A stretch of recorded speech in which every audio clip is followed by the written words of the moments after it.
Pinasisibak ng Ombudsman ang ilang opisyal ng Sagbayan Bohol, kabilang narito ang alkalde nito kaugnay sa pagtatayo ng pribadong resort sa Chocolate Hills. Si Clazel Pardilla sa detalye. Ito ang Captain's Peak Garden and Resort.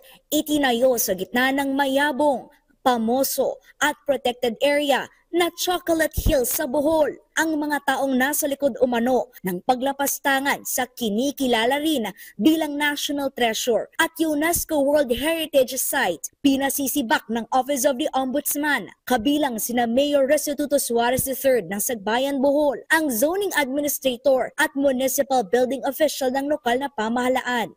Ayon sa Ombudsman, napatunayan silang guilty sa kasong grave misconduct, gross neglect of duty at conduct prejudicial to the best interest of the service, kaugnay ng kontrobersyal na pagpapatayo ng resort sa Chocolate Hills. Pinatalsik din ang 14 na miyembro ng Protected Area Management Board o PAMD, Technical Working Group at ilang opisyal ng DNR. Sinuspindi rin ang 22 barangay captains na miyembro ng PAMD dahil sa simple misconduct. Napatunayan anyang nag-operate ang resort kahit walang permit at clearances, kabilang ang Environmental Impact Assessment, Environmental Compliance Certificate, Special Use Agreement in Protected Areas at iba pang dokumento.